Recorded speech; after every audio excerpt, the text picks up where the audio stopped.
Bom dia, boa tarde, boa noite, tudo bem?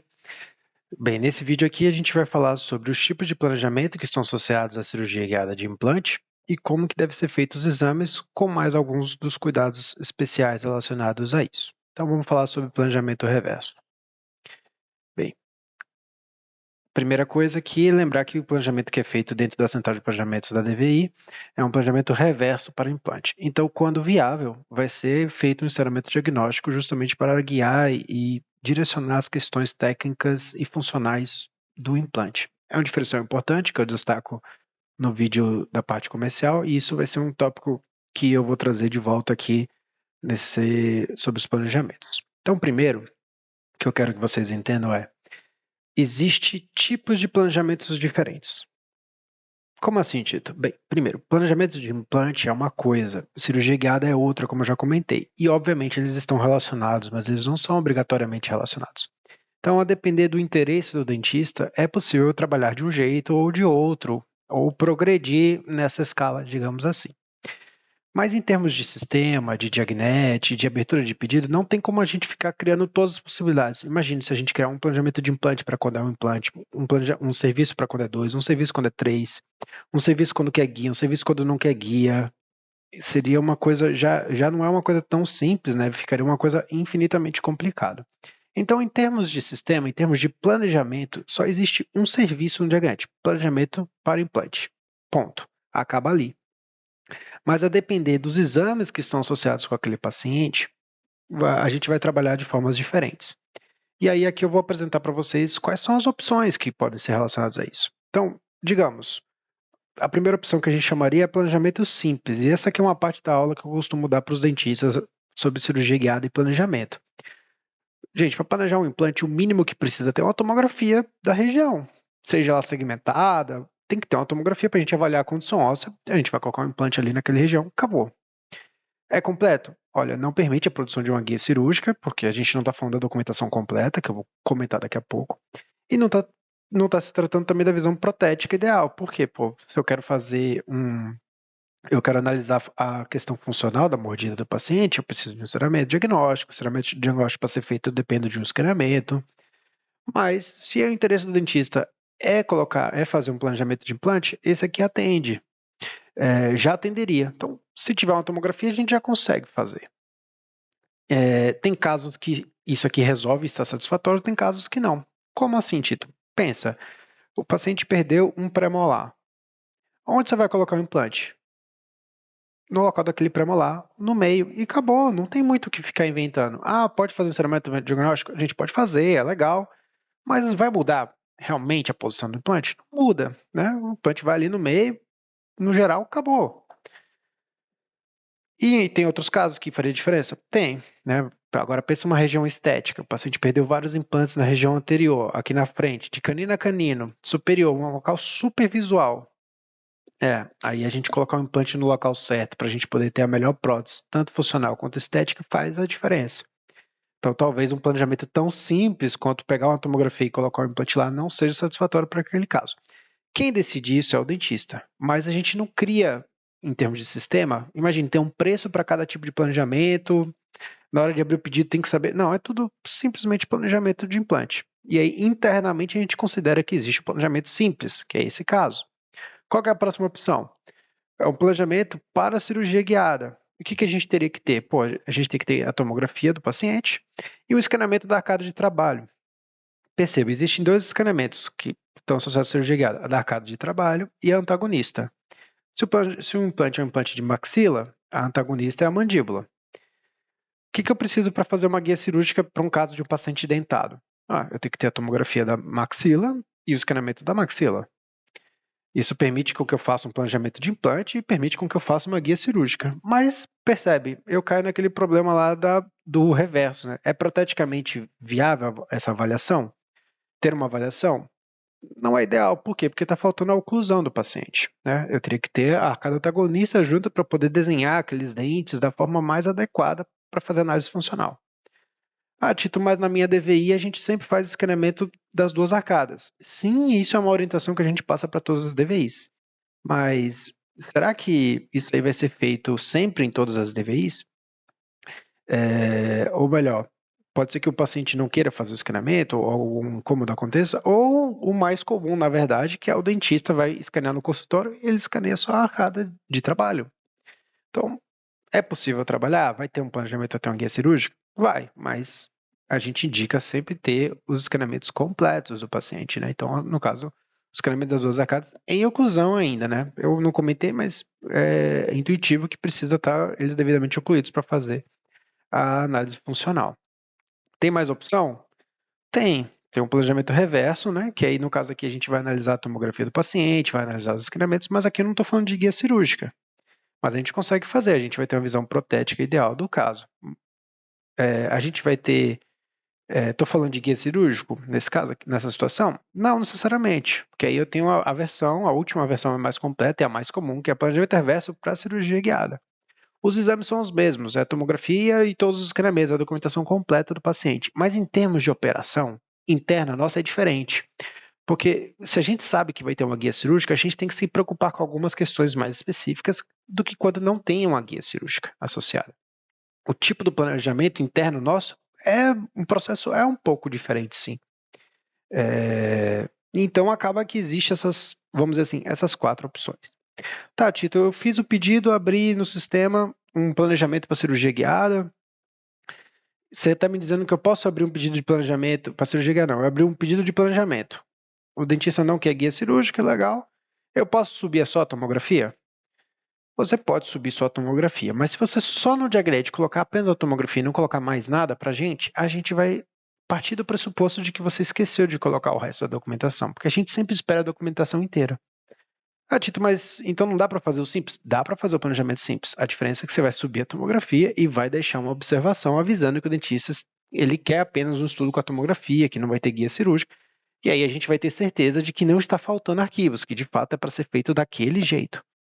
Se não for comentado nada no Diagnet, a gente vai solicitar um retrabalho para vocês poderem reavaliar o pedido de vocês. Mas é uma opção. Eu sempre bato nessa tecla que o mais importante do fluxo digital é o planejamento, não é a guia cirúrgica. A guia cirúrgica é uma excelente consequência de um bom planejamento digital. E essas são as opções. Em termos de sistema, é só planejamento de implante. Mas aí eu gosto de destacar para que a gente usa cada um dos exames. Então, quando a gente vai fazer um planejamento, e aí eu estou pensando num planejamento completo, a gente tem que ter, no geral, 2 exames importantes e um terceiro que é a consequência. O primeiro é a tomografia, que é intuitivo nesse caso. Né? A tomografia vai me dizer a quantidade de osso que o paciente tem e vai me ajudar a posicionar um implante dentro de um local onde aquele implante vai ficar estável.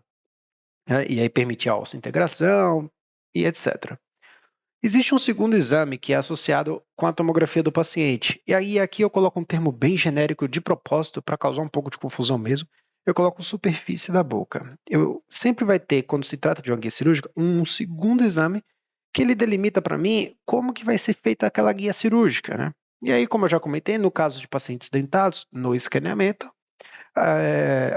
no caso de pacientes dentados, o escaneamento é o exame que vai delimitar para a gente a adaptação da guia cirúrgica. Então, a tomo diz aonde o implante vai, a guia cirúrgica me mostra como que vai ser aquela guia. O escaneamento, mostra para a gente como que vai ser aquela guia. E, obviamente, uma boa correlação entre esses 2 exames é fundamental para que eu tenha um implante, uma guia cirúrgica que tenha um implante bem direcionado, que se encaixa na boca daquele paciente. É óbvio que para pacientes dentados é um outro processo e a gente vai comentar mais sobre isso daqui a pouco. E por último aqui, o enceramento diagnóstico. Isso aqui eu estou colocando, é o tipo de informação associado, mas não é um exame. Ele é uma análise que é feita internamente por nós para auxiliar no posicionamento do implante. E esse caso aqui a gente só consegue fazer isso para casos que se trabalha com escaneamento intraoral, ou seja, pacientes dentados. Desdentado a gente não faz enceramento diagnóstico, porque na verdade a gente não precisa. Eu vou falar mais sobre isso daqui a pouco. Então, nesse caso aqui, eu quero que você se concentre na imagem da esquerda, tá? Então, eu tenho aqui a tomografia, o protocolo de tomografia e escaneamento. Daqui a pouco eu falo das imagens da direita, porque são todos paralelos. No final é a mesma coisa, só que em processos diferentes. Então, na imagem da esquerda eu tenho a tomografia, mas escaneamento de um paciente dentado. Né? Vai ser esse protocolo que eu vou apresentar na esquerda. Paciente dentado, o que eu tenho aqui? Eu preciso correlacionar esses dois. Então, com a tomografia, e o escaneamento, eles vão se juntar. O que eu vejo muito bem, com bastante qualidade, na tomografia do paciente? Eu consigo ver dente e osso. O que eu consigo ver muito bem no escaneamento? Eu vejo dente e gengiva, e é o que tem em comum entre os dois, são os dentes do paciente. Então, ainda focando na imagem da esquerda, eu vejo o quê? Eu vejo o alinhamento, eu faço o alinhamento dos dentes ali e faço essa análise de precisão, que é fundamental para a produção da minha guia cirúrgica. Tomografia mais escaneamento, e aí focando na imagem da esquerda, a gente vai posicionar o implante na tomografia e aqui a gente delimita a área de adaptação, né? No caso, na imagem da esquerda ali já tem o posicionamento da anilha, onde a gente vai colocar os implantes. E depois eu desenho a guia cirúrgica em cima do escaneamento, como eu comentei para vocês. Bem, de forma resumida, o processo é esse. Agora vamos voltar um passo aqui. Esse processo da esquerda que eu mostrei para vocês funciona muito bem quando o paciente tem vários dentes em boca. Agora, quando ele não tem nenhum dente. Lembra que quando eu cheguei nesse tópico aqui, eu precisava ter os dentes em comum. Dente tem na tomografia, dente tem no escaneamento, eles se alinham imediatamente. Agora, o paciente desdentado, ele não tem. Nessa situação, muda algumas perspectivas e o preparo do paciente também é diferente. Aqui, o paciente, bem, se ele é desdentado, ele tem que ter uma prótese que ele usa, uma prótese total, que ele usa para comer e viver a vida dele, né? Ele precisa, né, seguir. O dentista, ele vai preparar essa prótese com marcações bem pequenininhas, utilizando gutta-percha. Gutta-percha é um material que se utiliza principalmente na endodontia para fazer tratamento de canal endodôntico. O importante para a gente aqui é que esse é um material que ele é radiopaco. Na tomografia ele aparece bem branquinho, bem destacado. E o dentista deve preparar a prótese do paciente com essas marcações, mais ou menos como nessa imagem que eu estou mostrando na direita de vocês. Quantas marcações ele tem que colocar? No mínimo 3, mas em torno de 5, né? Espalhadas na prótese. Essas marcações não precisam ser feitas em locais importantes, ou tipo, eu quero um implante aqui, então vou colocar marcação aqui. Isso não é relevante para esse processo. O importante é que sejam marcações bem pequenininhas e afastadas uma das outras, não adianta colocar juntos. Nessa imagem que eu estou mostrando aqui é um exemplo bem legal. E nesse processo a gente vai fazer 2 tomografias. Não tem escaneamento intraoral, não adianta escanear, pegar o escaneamento intraoral, escanear a prótese, escanear a gengiva do paciente, o protocolo não é esse. Nesse caso vai ser feito 2 tomografias. Uma tomografia do paciente utilizando um guia radiográfico, que é essa prótese, né? Estou chamando agora de guia radiográfico. E uma tomografia só da prótese do paciente. Sim, é uma tomografia que não vai o paciente, é só da peça. É estranho, é contraintuitivo, mas é exatamente assim que a gente vai fazer e vocês vão entender o motivo daqui a pouco. Vai ser feito esses 2 exames. A dica que eu já dou de antemão é faça a tomografia da prótese primeiro. Por quê?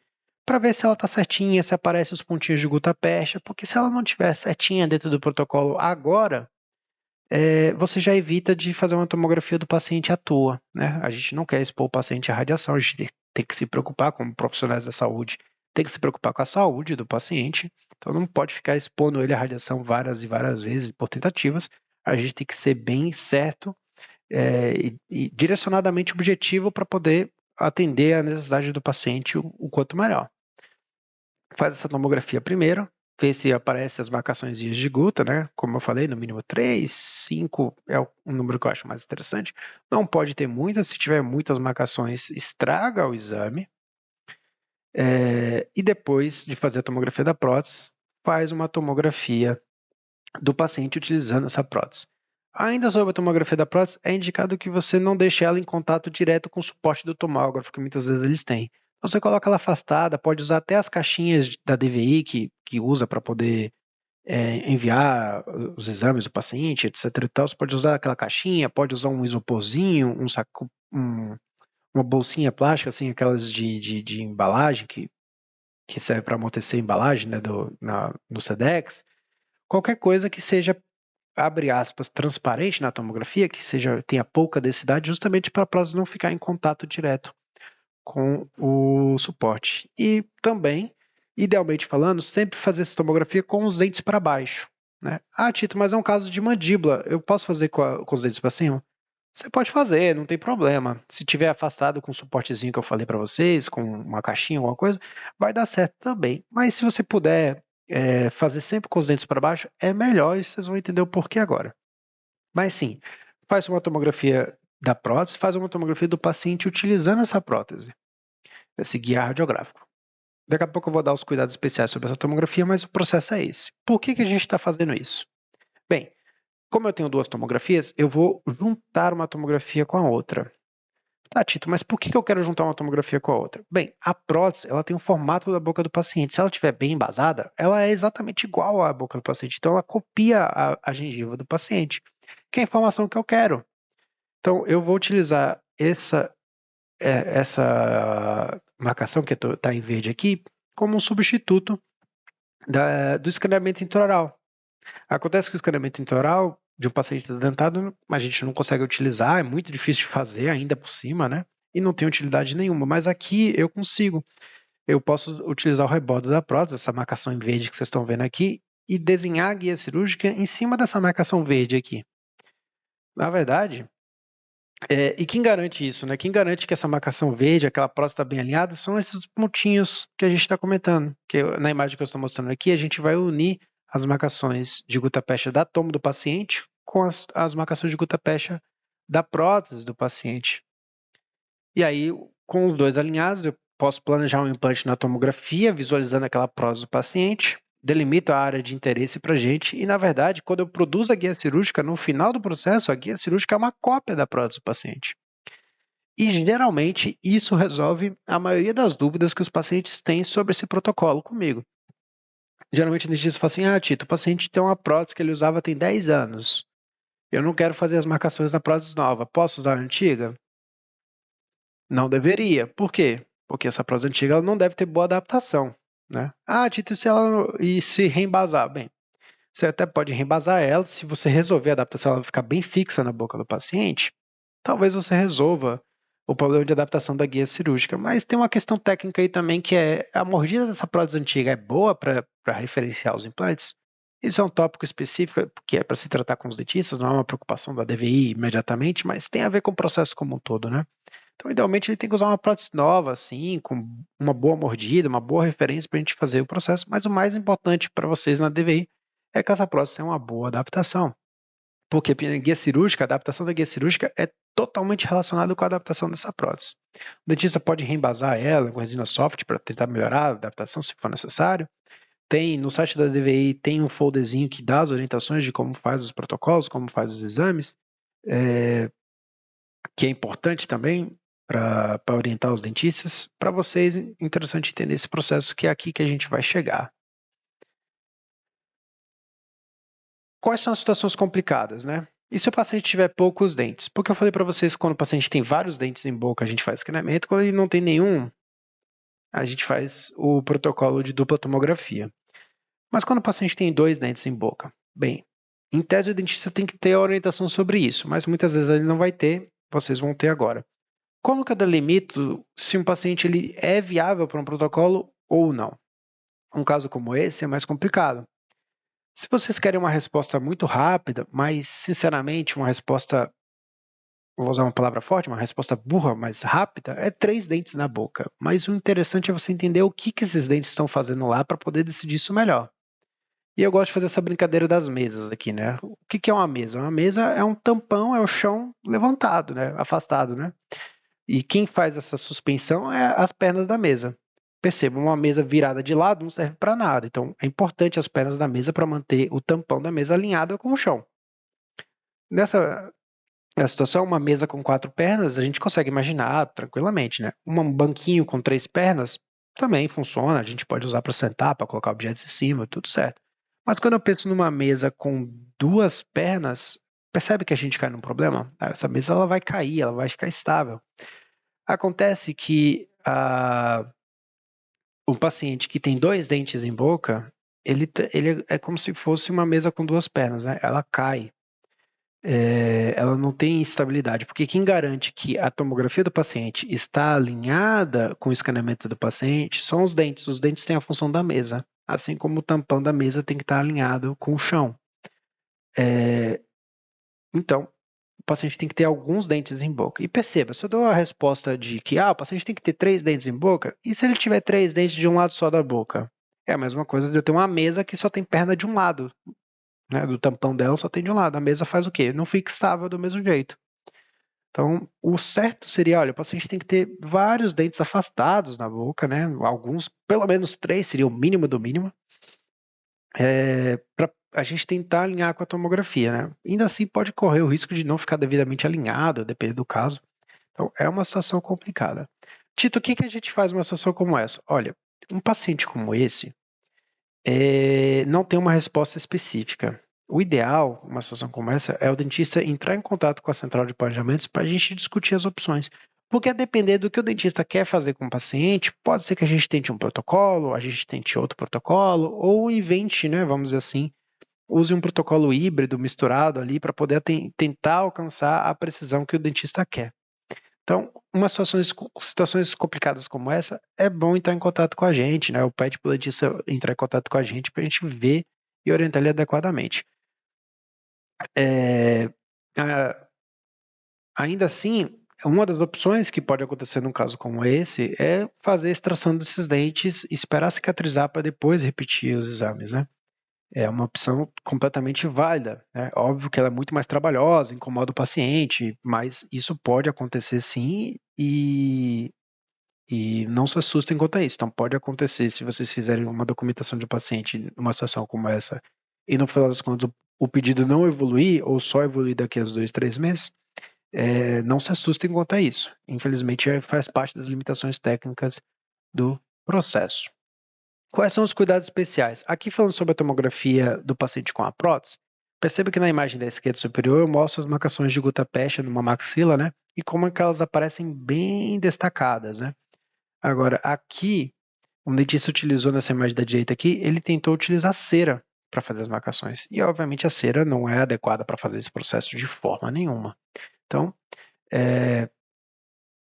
o dentista tentou inventar uma técnica nova, né, por conta. Bem, não é isso, né? Então, quando eu falo para vocês fazerem a tomografia da prótese primeiro, é justamente para poder identificar coisas estranhas aqui. Mas e se o paciente tiver uma prótese com estrutura metálica dentro? Invalida o processo, né? Não pode ter uma estrutura metálica dentro. Mas e se é o único jeito? Olha, se é o único jeito, o dentista vai ter que duplicar essa prótese, fazer uma outra prótese em resina acrílica provisória só para fazer o exame, mas que não pode ter metal dentro porque atrapalha a gente, né? Então, ok, aí eu fiz a tomografia do paciente. Essa imagem que vocês estão vendo à esquerda aqui, em cima, é o que eu quero ver na tomografia do paciente. Perceba, eu vejo osso medular, osso cortical, gengiva e a prótese. E é a mesma coisa aqui, ó. Osso medular, osso cortical, gengiva, a prótese. A prótese aí no tomógrafo de vocês, obviamente, ela não vai aparecer com essa marcação marronzinha aqui, porque aqui eu já estou mostrando para vocês com o exame alinhado. Mas perceba que são análogos nessa situação. O que não pode acontecer? O que está acontecendo nessa imagem aqui da esquerda. Olha só, eu estou vendo aqui a prótese, o que é isso aqui? Desadaptado. Então eu tenho um osso medular, osso cortical, gengiva, e aí tem um preto aqui na tomografia. Preto na tomografia é desadaptação, é ar, é espaço. Então a prótese está afastada, desencaixada. Nessa imagem da direita também. Então eu tenho um osso, gengiva, um preto gigante aqui, e olha só, a prótese, dá até para ver o dentinho da prótese aqui, e o registro de mordida, que eu não comentei, eu vou comentar daqui a pouco, mas perceba que esse exame aqui está invalidado. Não pode seguir o processo desse jeito, de forma nenhuma. Por quê? Lembra que a guia cirúrgica é uma cópia da prótese? E aí, se eu for fazer uma guia cirúrgica, uma cópia da prótese, bem, na hora do exame, a prótese estava numa posição. Só que como estava desadaptado, na hora da cirurgia, a guia cirúrgica vai se encaixar em outra posição. Não na mesma do exame, não na mesma cuja qual foi feito o planejamento. E aí isso vai causar uma distorção na posição dos implantes e necessariamente vai causar um insucesso. Insucesso no sentido de que não foi atingido o objetivo de uma cirurgia guiada, porque quem quer uma cirurgia guiada de implante quer precisão. Então, não foi nada preciso esse processo. É incondizente seguir com os exames dessa forma. Em alguns casos é aceitável, é errado, mas é aceitável, mas tem casos em que isso vai causar um problema necessariamente. para o paciente. Então, esse tipo de exame não pode, idealmente não deveria sair da DVI dessa forma. Ah, Tito, eu fiz o exame do paciente e eu percebi que está desadaptado. O que eu faço? Bem, primeiro, antes de tudo, saiba que você pode entrar em contato com a central de planejamentos para pedir uma orientação. Então, a gente está aqui para poder olhar e avaliar o exame junto com vocês. Mas quais são os cuidados que você vai ter aqui? Bem, desadaptado? Chama o paciente, mostra para ele, cuidado com as palavras com que você vai usar, né? Não fala para ele que está com um exame estranho, nem nada assim que você vai matar ele do coração.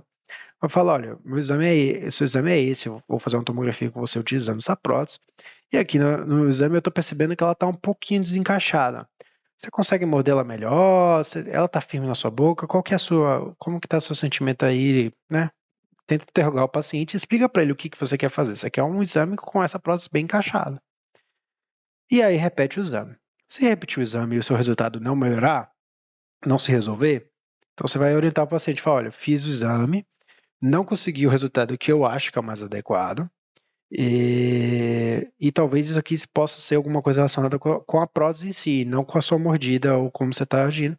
Eu vou conversar com o seu dentista. Entra em contato com o dentista e pergunta para ele se ele pode reembasar e etc e tal. Reembasa, o paciente volta no exame, na radiologia outro dia e repete esses exames mais uma vez. Tem que ser desse jeito porque tem que ter a precisão excelente aqui. O procedimento depende completamente disso. Uma coisa que a gente recomenda muito que os dentistas façam é que envie com o paciente um registro de mordida. Um registro de mordida feito em silicona. Por quê? Uma prótese, o paciente ele vai... Na hora que você for fazer a tomografia do paciente, de novo, você fez a tomografia da prótese. Na tomografia da prótese, vai só a prótese. Só ela, sem mais nada. Mas quando você for fazer a tomografia do paciente, se o dentista encaminhar um registro de silicona, que é aquele opcional que é tão bom que devia ser obrigatório, o paciente vai morder isso aí, ele vai ocluir. Isso ajuda a manter a prótese na posição correta dela, evita com que ela bascule, né? E aí você pode usar isso aí, a gente indica que os dentistas encaminhem, mas não é obrigatório necessariamente. Faz o exame dessa forma para a gente poder, para facilitar a vida de vocês, né, na hora da aquisição do exame. Cuidados óbvios. Não pode fazer a tomografia disso aqui com palitinho, né? O palitinho de desoclusão faz a prótese soltar atrás, ela bascula, o paciente morde na frente, ela solta atrás. Isso é fundamental e não pode ser feito. Isso se tratando desse tipo de cirurgia. Quando a gente fala de cirurgia com paciente dentado, você pode usar o palitinho, e nesse caso é até melhor que você use o palitinho, porque se evita com que os artefatos metálicos das duas arcadas se sobreponham. Mas quando é protocolo, não uso o palitinho de forma nenhuma, tá? Eu já cansei, a gente já recebe exames muito frequentemente com esse erro, que não deve acontecer. E aí, depois desse processo, se tiver tudo de acordo, a gente envia um planejamento para o dentista. Envia o planejamento para o dentista para ele avaliar. Como que funcionam os prazos? Olha, o prazo máximo para a gente fazer um planejamento, ou melhor, para a gente enviar a primeira versão do planejamento para o dentista é de até 3 dias. Muitas vezes a gente entrega muito antes disso, tá? Mas o que a gente precisa? Durante o processo, se for o primeiro caso do dentista, a gente precisa saber qual o sistema de implante que ele usa, qual o kit de cirurgia guiada que ele usa. A depender do caso, a gente precisa das orientações específicas, porque às vezes chega um caso para a gente não sabe qual técnica que o dentista quer usar, o que é, não é uma coisa tão óbvia, você abre o exame e você já sabe o que tem que fazer. A gente vai conseguir essas informações. Uma vez que a gente tem essas informações, em até 3 dias a gente manda o planejamento para o dentista avaliar. A gente manda no e-mail, manda um WhatsApp para ele avisando que está lá no e-mail, faz um vídeo mostrando todo o processo e ele vai aprovar. Quando que ele vai aprovar? Ele vai aprovar quando ele achar que está adequado. Isso pode demorar? Infelizmente, isso pode demorar muito tempo. Em alguns casos, demora bastante tempo. Mas ele aprovou, está resolvido. Mas esse caso tem uma guia cirúrgica associada. Bem, se ele aprovou e tem uma guia cirúrgica associada e está solicitado no Diagnet também, né? É importante destacar isso. Aquela guia cirúrgica vai ser produzida em até 3 dias e é enviada para a unidade DVI de vocês. Enviou na unidade DVI, vocês fazem o reencaminhamento para o dentista localmente e pronto, ele vai agendar a cirurgia dele e segue o processo. Eu nunca recomendo, né? Às vezes querem saber, eu mandei o paciente fazer exame, que dia que eu marco a cirurgia? Eu, sinceramente, nunca digo para o dentista marcar a cirurgia antes de fazer o planejamento. Porque antes do planejamento a gente não sabe o que pode acontecer ali, o que é o caso em si. Mas depois que ele faz o planejamento, ele aprova o planejamento, você já sabe o que vai acontecer, que está tudo certo, que já foi avaliado os exames e tudo. Aí eu recomendo que ele agende, aí ele pode fazer uma conta ali, mas ele pode somar aí uma semana depois que ele aprovou o planejamento, para ele ter um tempo da guia cirúrgica chegar, ele provar a guia cirúrgica na boca do paciente, que ele tem que fazer essa prova antes de operar, em tese, e depois operar o paciente efetivamente e contar pra gente como é que foi depois. Pessoal, sobre os tipos de planejamento, o processo é esse aqui. Se tiver alguma dúvida, por gentileza, entre em contato conosco novamente.